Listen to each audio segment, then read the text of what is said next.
And now for something very different. This is my ESP LTD EC-401VF, which is right there. And essentially what that means is it's EC for eclipse shape, 401 is the series, and VF. In this instance, I'm not sure what VF means. I know that it's more vintage, which is evidenced by the fact that it has 22 frets, not 24, and this is a thick body, no belly cut, and also no, it doesn't have the better carve right here for you to have better access. A regular EC-401 will have EMGs or Fishman Fluents. I've seen that option. It'll be a thin body with a cutaway, better neck access here. But this is the passive version. Now this is a version from 2014, I think, 14 or 15. This is the one with Seymour Duncan pickups. Shortly after this one, they did a run with DiMarzio PAF pickups. So this one was before that. This version is also made in China. I feel like ESP is another company that just sort of picked a few different factories to make them, and they saw which ones they would get the best results out of, and this is what they stuck with. By the way, you're seeing a reflection of baby toys and baby pillows. Good stuff. This being a Chinese made guitar, I can tell you, having looked it all over, it's got some weird inconsistencies. Like, do you see the binding finish right here? It's like scraped off in some spots, which I did not do. It just sort of came like that on the upper frets. Look at this area as well. It's kind of hard to tell in the video. It's strange and a little bit off, but I found this on clearance. These are generally $600, $650, something like that, for a model with brand name pickups and some pretty good build quality. But this was clearanced out, this finish particularly, which is a transparent black, which has a little bit of a veneer. You can see my phone in there. A little bit of a flame maple veneer, you know, for $350. So I thought it was a good deal.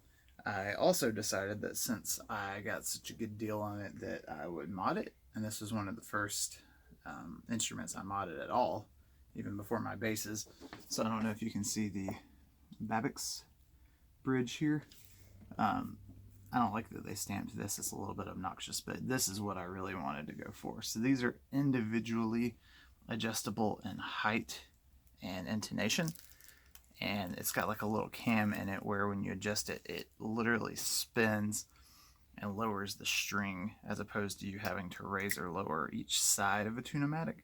Also, the strings don't rest on a little thin, almost like a razor wire, like they do on a Tune-o-matic. I have a feeling that's why a lot of people break strings a lot on a Les Paul style instrument. So that would be the reason that I got this. I like it.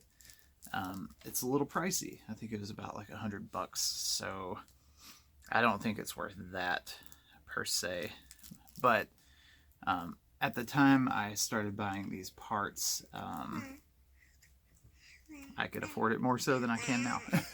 Also, it comes with Grover tuners, which I have replaced with more Grover tuners. No, it's these are, let's see if I can get it to, there we go. These are Grovers, same as this, but these are the locking ones with the post here that you lock from the front, and when you loosen up a string, it automatically unlocks and lets it out.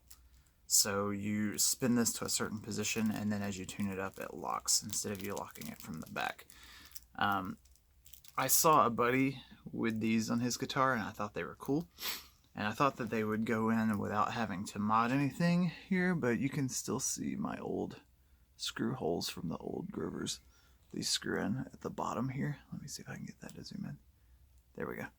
So, didn't work out exactly as planned, but these are way easier to change strings on.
So what I have here is not a bare knuckle. This is a Seymour Duncan. I really don't like how they do this. SH14, can't see. It's a custom 5. So essentially what I've decided here is that I need something in output and tone that's a little bit more similar to the neck pickup, which is a 59. And I found this used, and I thought it would be a good shot. The Bridge 59 would also be pretty good.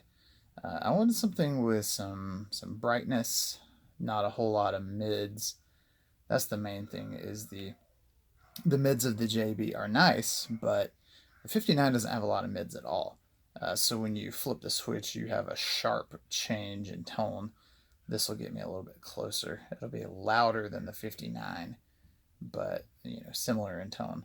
Also, somebody made this into a little bit of a hodgepodge of wiring. I'm going to see if it will reach into the cavity as is. We'll see how that goes. So here's the reason for the pickup swap that I want to do.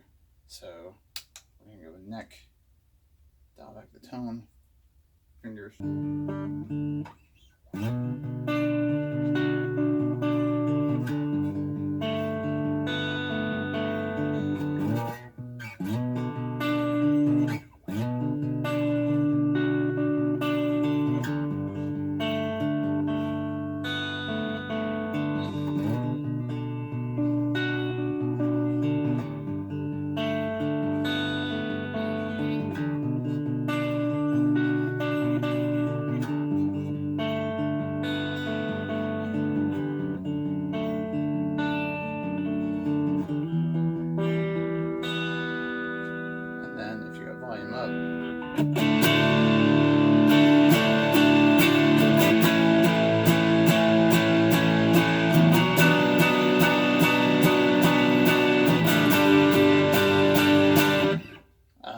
So this pickup is the 59. It's incredibly scooped.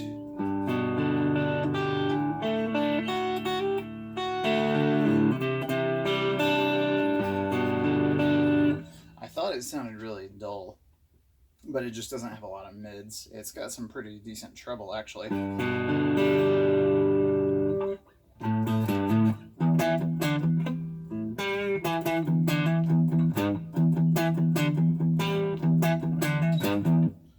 And then the JB has almost nothing but mids. It's like going from like a 7.5K to a 16.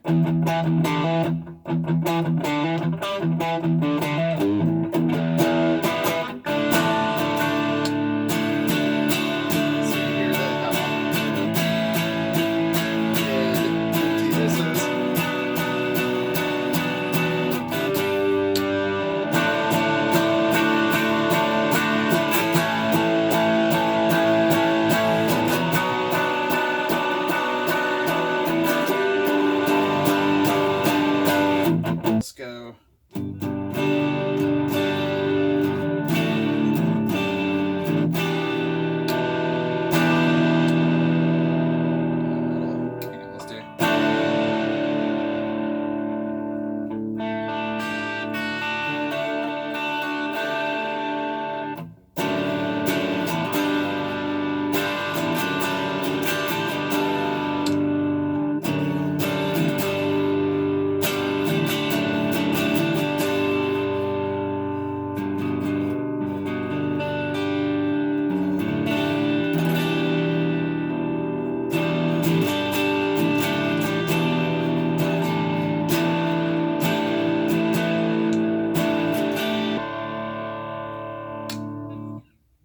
Let's see, here's a good example of something too.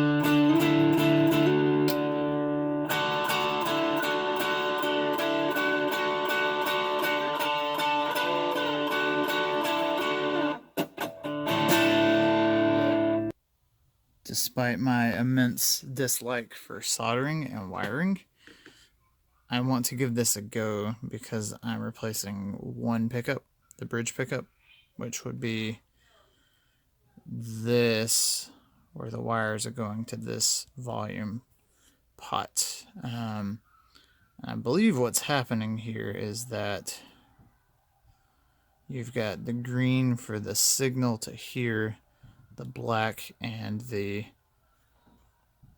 bare to ground, and then the red is going to the switch, is what it looks like. So I think I can handle just a couple of little solder points. I mean, it's literally 1, 2, and they have red and white taped off together.